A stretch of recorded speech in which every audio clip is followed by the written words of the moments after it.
ರೌದ್ರರೂಪೇ ಮಹಾಕಾಳಿ ಭದ್ರಕಾಳಿ ಪ್ರಸಾದಿತೆ ಮಮ ಗೃಹೇ ವಸತಿಂ ಕಾಳಿ ಸರ್ವಕಾರ್ಯಾರ್ಥಂ ಸರ್ವವರಪ್ರದಾಯಿನಿ ಭದ್ರಕಾಳಿಯೇ ನಮಃ ನಮಃ. ನಮಸ್ಕಾರ. ನಿಮ್ಮ ನಾಗರಾಜ್ ಶಾಸ್ತ್ರಿ ಮಾಡುವಂಥ ಎಲ್ಲರಿಗೂ ನಮಸ್ಕಾರಗಳು. ಕ್ಷೇತ್ರ ಭದ್ರಕಾಳಿ ಕಾಳಪ್ಪನಹಳ್ಳಿಯ ಒಂದು ಶಕ್ತಿಪೀಠದ ಕಡೆಯಿಂದ ಪ್ರಧಾನ ಅರ್ಚಕರಾಗಿ ನಿಮ್ಮ ಮನೆಯ ಮಗನಾಗಿ ಎಲ್ಲರಿಗೂ ಮಾಡುವಂಥ ನಮಸ್ಕಾರಗಳು. ವೀಕ್ಷಕರೇ, ಬಹಳಷ್ಟು ಜನ ದೇವಸ್ಥಾನಕ್ಕೆ ಬಂದು ಕೇಳುವಂಥ ಪ್ರಶ್ನೆಗಳೇನಪ್ಪ ಅಂತಂದಾಗ ಶತ್ರುಗಳ ಕಾಟ. ಶತ್ರುಗಳು ಎಲ್ಲೋದ್ರೂ ನಮಗೆ ಶತ್ರುಗಳೇ ಗುರುಗಳೇ. ಎಲ್ಲಿ ಕಾಲಿಡ್ತೀರೋ ಅಲ್ಲಿ ಶತ್ರುಗಳ ಕಾಟ ಜಾಸ್ತಿ ಇದೆ ಗುರುಗಳೇ. ಏನು ಮಾಡೋದು ಗುರುಗಳೇ? ಬರೀ ಶತ್ರು ಶತ್ರು ಶತ್ರು ಶತ್ರು ಶತ್ರು. ಸುಮ್ಮನೆ ಏನೋ ಮಾತಾಡೋಕೆ ಹೋಗ್ತೀವಿ, ಅಲ್ಲಿ ಜಗಳ ಆಗುತ್ತೆ. ಸುಮ್ಮನೆ ಏನೇನೋ ಮಾಡಿದ್ರೆ ಅಲ್ಲಿ ಏನೂ ಮಾತಾಡಿರಲ್ಲ, ನಮ್ದು ಏನು ಪಾತ್ರನೇ ಇರಲ್ಲ, ಅಲ್ಲಿ ಸುಮ್ಮನೆ ಜಗಳ ಆಗೋದು, ಇಲ್ಲಿದ್ದೆಲ್ಲ ನಮ್ಮ ತಲೆ ಮೇಲೆ ಬರೋದು. ಶತ್ರುಗಳದೇ ನಮ್ಮ ದೊಡ್ಡ ಕಾಟ ಆಗಿದೆ ಗುರುಗಳೇ ಅಂತಂದಾಗ ಎಲ್ಲ ಶತ್ರುಗಳಲ್ಲ, ಕೆಲವರು ಇರ್ತಾರಷ್ಟೇ. ಕೆಲವು ಜೀವನದಲ್ಲಿ ಬೆಳಿಬೇಕಾದ್ರೆ ಶತ್ರು ಅನ್ನೋದಿದ್ದಾಗ ಮಾತ್ರನೇ ನಮ್ಮ ಜೀವನದಲ್ಲಿ ಮುಂದೆ ಬರಬೇಕು ಅನ್ನೋದು ಅವಕಾಶ ಇರುತ್ತದೆ. ಏನು ಶತ್ರುಗಳಿದ್ರೆ ಮುಂದೆ ಬರೋದಂತ ನಿಮ್ಗೆ ಕುತೂಹಲ ಆಗ್ಬೋದು, ಗುರುಗಳೇನು ಇಂಥ ಮಾತು ಹೇಳ್ಬಿಟ್ರು ಅಂತ. ನೋಡಿ, ನಾವು ಶತ್ರುಗಳು ನಮ್ಮ ಎದುರು ಇದ್ದಾಗ ನಮಗಿನ್ನೂ ಷರತ್ತು ಹುಟ್ಟುತ್ತದೆ, ನಾವು ಬದುಕಬೇಕು, ಚೆನ್ನಾಗಿ ಆಗಬೇಕು, ನಾವು ಮುಂದೆ ಇನ್ನೂ ಚೆನ್ನಾಗಿರ್ಬೇಕಂತೇಳಿ ಛಲದಿಂದ ಹೋಗಿ ಮುಂದೆ ಹೋಗ್ತೀವಿ. ಯಾಕಂದ್ರೆ ಶತ್ರುಗಳು ಇರಲೇಬೇಕು, ನಮ್ಮನ್ನು ಆಡ್ಕೊಬೇಕು. ಅವಾಗವಾಗ ಅವರು ನಮ್ಮನ್ನು ಹೊಗಳ್ತಾ ಇರಬೇಕು. ಅವರೆಷ್ಟು ಹೊಗಳ್ತಾರೋ ಅಷ್ಟು ಆಶೀರ್ವಾದ ನಮ್ಗೆ ಆಗುತ್ತೆ. ನಾವು ಅನ್ಕೊಳ್ಳೋದೇನು, ಗುರುಗಳೇ ಅವ್ರು ಕೆಟ್ಟದಾಗ ಅನ್ಕೊಂತಾರೆ, ತಪ್ಪು. ಅವ್ರನ್ನೇ ತಿಂತದೆ. ಈ 5 ಬೆಳ್ಳು ನಿಮ್ಮನ್ನು ತೋರಿಸಿದ್ರೆ 1 ಬೆಳ್ಳು ಮಾತ್ರ ನಮ್ಮನ್ನು ನೋಡ್ತಾ ಇರ್ತದೆ, ನಾನು ನೋಡ್ಕೊಳ್ಳೋ ಅಂತ. ಅವರೆಷ್ಟೇ ನಮ್ಗೆ ಶಾಪ ಹಾಕಿದ್ರು ಸಹ ನಮ್ಗೆ ಒಳ್ಳೇದೇ ಆಗೋದು, ಒಂದು ವಿಚಾರದಾಗ ಒಳ್ಳೇದು ಆಗ್ತಾ ಇರ್ತದೆ. ನಮ್ಮ ಬಗ್ಗೆ ಅವರೇ ಪಬ್ಲಿಕ್ ಮಾಡ್ತಾ ಇರ್ತಾರೆ. ಅವ್ನು ಕಾರ್ ತಗೊಂಬನ್ನು, ಅವ್ನ ಮನೆ ಕಟ್ಟಿದ್ನು, ಯಾರಿಗಾನ ಗೊತ್ತಿರ್ತದ? ನಮ್ಮ ಶತ್ರುಗಳೇ ನಮ್ಮ ನೆತ್ತಿ ಬೆಳೆಸೋದು. ಕೆಲವು ವಿಚಾರಗಳಾಗ ಶತ್ರುಗಳಿಂದ ಏನೋ ಒಂದು ಮಾಂತ್ರಿಕ ತಾಂತ್ರಿಕ ಪ್ರಯೋಗ ಮಾಡೋದು, ಇಲ್ಲ ನಾವು ಹೋಗೋ ಹಾದಿಯಲ್ಲಿ ಏನೋ ಒಂದು ಮಂತ್ರಿಸಿ ಚೆಲ್ಲುವಂಥದ್ದು, ಅಕ್ಕಿ ಕಾಳು ಹಾಕುವಂಥದ್ದು, ಸಾಸಿವೆ ಮಾಡೋವಂಥದ್ದು, ಕೆಟ್ಟದ್ದು ಬಯಸುವಂಥದ್ದು, ನಮಗೆ ಅದನ್ನು ದಾಟಿದಾಗ ವಿಪರೀತ ಮೈಕೈ ನೋವು ಬರುವಂಥದ್ದು, ನಿದ್ರೆ ಬರಲ್ಲ, ಕೈಗಳು ಚಳುಕಾಗುವಂಥದ್ದು, ಮತ್ತು ವ್ಯವಹಾರಗಳಲ್ಲಿ ಸಮಸ್ಯೆಗಳಾಗುವಂಥದ್ದು, ಈ ಥರ ಎಲ್ಲ ಶತ್ರುಗಳ ಕಡೆಯಿಂದ ನಮಗೆ ಆಗುವಂಥದ್ದು ವಿಚಾರ.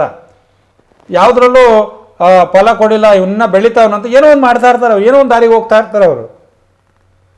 ಏನೋ ಒಂದು ಮಾಡಿ ಅವನ್ನ ಕೆಡಗಬೇಕು. ನಾವು ಅವನ್ನ ಮೊದಲು ಹೆಂಗಿದ್ನು ಹಂಗೆ ಇರಬೇಕು ಅಂತೇಳಿ ಒಳ್ಳೆ ಬಟ್ಟೆ ಹಾಕಿದ್ರು ನೋಡಲ್ಲ, ಅರ್ಧೋಗಿರೋ ಬಟ್ಟೆ ಹಾಕಿದ್ರು ಸಹ ನೋಡಲ್ಲ. ಒಳ್ಳೆ ಬಟ್ಟೆ ಹಾಕೊಂಡೋದ್ರು ನೋಡಿ, ಯಾರು ತಲೆ ಮೇಲೆ ಕೈ ಇಕ್ಕಿದ್ನೋ ಒಳ್ಳೆ ಬಟ್ಟೆ ಹಾಕೊಂಡು ಹೋಗೋಣ ಅಂತಾರೆ. ಅದೇ ಅರ್ಧೋಗಿರೋ ಬಟ್ಟೆ ಹಾಕಿ ಎಲ್ಲ ಇದ್ದ ನಮ್ಮ ಅರ್ಧಕ್ಕೆ ಬಟ್ಟಲೆ ಹಾಕೊಂಬತ್ತಾನೆ ಅಂತೇಳಿ ಬೈತಾರೆ. ಹೆಂಗಿದ್ರು ಸೊಪ್ಪು ಜನ ಹತ್ರ. ಆಗ ಏನು ಮಾಡಬೇಕು? ನಮ್ಮನ್ನು ಇವರಿಂದ ಹೆಂಗೆ ನಾವು ಕಾಪಾಡ್ಕೊಬೇಕು, ನಮ್ಮನ್ನು ಅವ್ರು ಹೆಂಗೆ ರಕ್ಷಣೆ ಮಾಡ್ಕೊಬೇಕು, ನಮ್ಮನ್ನು ನಾವೇ ಹೆಂಗೆ ಕಾಪಾಡ್ಕೊಬೇಕು. ಅದಾಗುತ್ತಾ ಗುರುಗಳೇ? ನಿಜವಾಗ್ಲೂ ಆಗುತ್ತಾ ಅಂತ ನಿಮ್ಮ ಪ್ರಶ್ನೆ. ಯಾಕಾಗಲ್ಲ? ಮನುಷ್ಯ ಅಂತ ಹುಟ್ಟಿದ ಮೇಲೆ ಹಸುವಾಗುತ್ತೆ, ನೀರು ಕುಡಿಲೇಬೇಕು, ಉಸಿರಾಡಲೇಬೇಕು, ಪ್ರತಿಯೊಂದು ಕೆಲಸ ನಮ್ಮ ಮಾನವನ ಜೀವನದಲ್ಲಿ ಮಾಡಲೇಬೇಕು. ಅದು ಯಾಕಾಗಲ್ಲ? ಅದು ಹೆಂಗಾಗುತ್ತೆ ಗುರುಗಳೇ? ಅವ್ರ ಬಾಯಿ ಮುಚ್ಚೋದು ಹೆಂಗೆ? ಶತ್ರುಗಳ ನಮ್ಮ ಬಗ್ಗೆ ಕೆಟ್ಟದ್ದು ಆಡ್ದಿದ್ದಂಗೆ ಏನು ನಾವು ಮಾಡಬೇಕು ಅನ್ನೋ ವಿಚಾರ ಬಂದಾಗ ಇದಕ್ಕೇನು ಪರಿಹಾರ?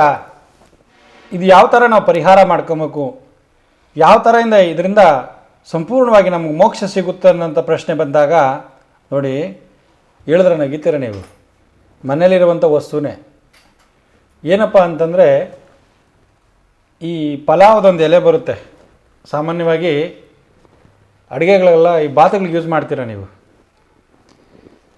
ದೊಡ್ಡ ಎಲೆ ಬರುತ್ತೆ, ಪಲಾವ್ ಎಲೆ ಅಂತೀವಿ, ಅದನ್ನು ಅಂಗಡಿಗಳಲ್ಲಿ ಸಿಗುತ್ತೆ, ದಿನಸಿ ಅಂಗಡಿಯಲ್ಲಿ. ಈ ಪಲಾವ್ ಎಲೆಯಲ್ಲಿ ಏನಾಗುತ್ತೆ ಗುರುಗಳೇ ಅಂತೇಳಿ ನಗಿತೀರ ನೀವು. ಹಾಗೆಲ್ಲ ಪ್ರತಿಯೊಂದು ವನಸಿರಿಯಲ್ಲಿ ಬಂದಿರುವಂಥ ಪ್ರತಿಯೊಂದು ಗಿಡಮೂಲಿಕೆಗಳಲ್ಲೂ ತನ್ನದಾದಂಥ ಶಕ್ತಿ ಇರೇ ಇರ್ತದೆ. ಈ ಪಲಾವ್ ಎಲೆಯಲ್ಲಿ ಏನು ಮಾಡಬೇಕಂತಂದರೆ, ನಿಮ್ಗೆ ಯಾರು ಶತ್ರುಗಳು ತುಂಬ ಕಾಟ ಕೊಡ್ತಾವ್ರೋ, ಯಾರಿಂದ ಅವರಿಂದ ಸಮಸ್ಯೆಗಳು ಜಾಸ್ತಿ ಆಗ್ತಿದೆಯೋ ಅಂಥವ್ರ ಹೆಸರನ್ನು ಒಂದು ಹೆಸರು ಬರ್ಕೊಳ್ಳಿ ಅದರ ಮೇಲೆ.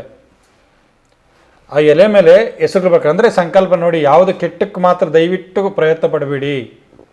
ಏನು ಬರ್ಕೊಂಬೇಕಪ್ಪ ಅಂದ್ರೆ ಅವ್ರ ಹೆಸರು ಬರೆದು ಇವ್ರ ಕಡೆಯಿಂದ ಯಾವುದೇ ನಮ್ಮ ಅಪಕೀರ್ತಿಗಳು ಬರಬಾರ್ದು, ಯಾವುದೇ ಕೆಟ್ಟದ್ದಾಗಬಾರ್ದು, ಏನು ಸಮಸ್ಯೆಗಳು ಬರಬಾರ್ದು, ಇವ್ರು ಏನೇ ಅಂದರೂ ಕೂಡ ನಮಗೆ ತಾಕಬಾರದು ಅಂತೇಳಿ ಅದರ ಮೇಲೆ ಬರೆದು ಒಂದು ಗಡ್ಡೆ ಕರ್ಪೂರ ತಗೊಳ್ಳಿ. ಗೆಡ್ಡೆ ಕರ್ಪೂರ ತಗೊಂಡು ಮನೆಯಿಂದ ಆಚೆ ಹೋಗಿ, ಅಂದರೆ ಮನೆಯಿಂದ ಆಚೆ ಸಂಜೆ ಒಂದು 4 ಗಂಟೆಯಿಂದ 5 ಗಂಟೆ ಒಳಗೆ ಮನೆಯಿಂದ ಆಚೆ ಹೋಗಿ ಒಂದು ಮೂಲೆಯಲ್ಲಿ ಕೂತ್ಕೊಂಡು ಅದನ್ನು ಗಡ್ಡೆ ಕರ್ಪೂರದಿಂದ ಆ ಎಲೆನ ಸುಟ್ಟುಬಿಡಿ. ಸುಟ್ಟುಬಿಟ್ಟು ಸಿಡಿದು ನೋಡಿದಿರ ಬಂದುಬಿಡಿ. ಏನು ಮಾಡ್ಬೇಕು ಹೇಳಿ, ಒಂದು ಪಲಾವ್ ಎಲೆ ಅಂತೀವಿ, ಅದನ್ನು ಬಾತ್ ಎಲೆ ಅಂತೀವಿ. ಆ ಎಲೆ ತೆಗೆದುಕೊಂಡು ಅದರ ಮೇಲೆ ಅವ್ರ ಹೆಸರು ಬರೀಬೇಕು. ಯಾರು ನಿಮ್ಗೆ ತೊಂದರೆ ಕೊಡ್ತಾವ್ರೋ ಆ ಹೆಸರು ಬರೆದು, ಅವ್ರಿಗೆ ಕೆಟ್ಟದಾಗೋದು ಏನು ಬೇಡ ಅಂತ ಬಯಸಬಾರ್ದು. ನೀವು ಕೆಟ್ಟದ್ದು ಆಗಲೇಬಾರ್ದು, ಅವರಿಂದ ಏನು ತೊಂದರೆ ನಮಗೆ ಆಗಬಾರ್ದು, ಅವರಿಂದ ಯಾವುದೇ ಸಮಸ್ಯೆಗಳು ಬರಬಾರ್ದು ಅಂತೇಳಿ ಅದರಲ್ಲಿ ಸಂಕಲ್ಪ ಮಾಡಿ ಅವ್ರ ಹೆಸರು ಬರೆದು ಇವರಿಂದ ಏನೇ ಕೆಟ್ಟದಾಗಬಾರ್ದು ಹೇಳಿ ಶತ್ರುಗಳ ನೀನೇ ನೋಡ್ಕೊಬೇಕಂತೇಳಿ ದೇವಿಗೆ ಒಪ್ಪಿಸಿ, ಬೊಗಳಾಂಬಿಕೆ ದೇವಿಗೆ ಒಪ್ಪಿಸಿ, ಅದಾದ ಮೇಲೆ ಒಂದು ಮೂಲೆಯಲ್ಲಿ ಎಲ್ಲವೋ ಒಂದು ಕಡೆ ಹೋಗಿ ಆ ಗಡ್ಡೆ ಕರ್ಪೂರದಿಂದ ಸುಟ್ಟು ಸಂಪೂರ್ಣವಾಗಿ ಬೂದಿಯನ್ನು ಮಾಡಿ ಹಿಂದಕ್ಕೆ ತಿರುಗಿ ನೋಡಿದರೆ ಬನ್ನಿ. ಮತ್ತು ಈ ಶತ್ರುಗಳು ಯಾವುದೇ ಕಾರಣಕ್ಕೂ ನಿಮ್ಮನ್ನು ಕೆಟ್ಟದಾಗಿ ಬಯಸಲ್ಲ, ಕೆಟ್ಟದಾಗಿ ನೋಡೋದಿಲ್ಲ, ಕೆಟ್ಟದಾಗಿ ಮಾತಾಡೋದು. ಯಾಕಂತಂದರೆ ಆ ಸುಟ್ಟಿದ ತಕ್ಷಣ ಬೊಗಳಾಂಬಿಕೆ ಅವ್ರ ನಾಲ್ಗೆ ಹಿಡಿದು ಬಡಿದಾಳಂಥದ್ದು ವಿಚಾರವೇ ಇರ್ತದೆ. ಅಷ್ಟು ಶಕ್ತಿ ಇದೆ ಅದರಲ್ಲಿ. ಹಾಗಾಗಿ ಮತ್ತೆ ನಿಮ್ಮ ಬಗ್ಗೆ ಅವ್ರು ಕೆಟ್ಟದಾಗಿ ಮಾತಾಡಬೇಕಂದ್ರೆ ಭಯ ಬೀಳ್ತಾರೆ ಅವರು. ಇದು ನೀವು ಸತತವಾಗಿ ಒಂದು 3 ಸಲ ಮಾಡಿ, ಮಂಗಳವಾರ 3 ಸಲ ಇದನ್ನು ಮಾಡಿ, ಮತ್ತೆ ನಿಮ್ಮ ಬಗ್ಗೆ ಏನಾದರೂ ನೀವು ಹೇಳಬೇಕಾದ್ರೆ ಪರೀಕ್ಷೆ ಮಾಡಿ ಬೇಕಾದ್ರೆ ಇದು ಮಾಡಿಬಿಟ್ಟು ನಿಮ್ಮ ಬಗ್ಗೆ ಸುದ್ದಿತೆ ಅವ್ರು ಸುದ್ದಿ ಬೇಡಪ್ಪ ಅಂತಾರೆ. ಅಷ್ಟು ಎಫೆಕ್ಟ್ ಹೊಡಿತದೆ ಇದು ಮಾಡಿ. ಕೆಟ್ಟದಕ್ಕೆ ಯಾರೂ ಉಪಯೋಗ ಮಾಡ್ಕೊಂಬೇಡಿ. ದಯವಿಟ್ಟು ಕೆಟ್ಟದ್ದು ಯಾರೂ ಬಯಸಬೇಡಿ. ನಿಮಗೇನು ಅತಿ ಕಾಟ ಕೊಡ್ತಾವ್ರೋ, ಸುಮ್ಮನೆ ಮಾತುಗಳು ಹೇಳ್ತಾವ್ರೋ ಅಂಥದ್ದು ನೆನೆಸ್ಕೊಂಡು ಅವರಿಂದ ನಮಗೇನು ಕೆಟ್ಟದಾಗಬಾರ್ದು, ಏನು ಸಮಸ್ಯೆಗಳು ಬರಬಾರ್ದು ಅಂತೇಳಿ ಸಂಕಲ್ಪ ಮಾಡಿ ಅದನ್ನು ಒಂದು ಮೂಲೆಯಲ್ಲಿ ಹೋಗಿ ಸುಟ್ಬಿಟ್ಟು ಅದನ್ನು ಹಿಂದಕ್ಕೆ ತಿರುಗಿ ನೋಡಿದ್ರೆ ಬನ್ನಿ. 3 ವಾರ ಸತತವಾಗಿ ಈ ಕೆಲಸನ ಮಾಡಿ ಆ ಬೊಗಳಾಂಬಿಕೆ ದೇವಿ ಅವರ ನಾಲಿಗೆಯನ್ನು ಹಿಡಿದು ಬಡಿಯುವಂಥದ್ದು ಕೆಲಸ ಆಗ್ತದೆ. ನಿಮಗೆ ಶತ್ರುಗಳು ಯಾವುದೇ ಸಮಸ್ಯೆಗಳು ಕೊಡಲ್ಲ, ಶತ್ರುಗಳಿಂದ ಮುಕ್ತಿ ಸಿಗುತ್ತೆ. ಎಲ್ಲರಿಗೂ ಭದ್ರಕಾಳಿ ದೇವಿ ಒಳ್ಳೇದು ಮಾಡಲಿ. ಸರ್ವೇ ಜನ ಸುಖಿನೋ ಭವಂತು.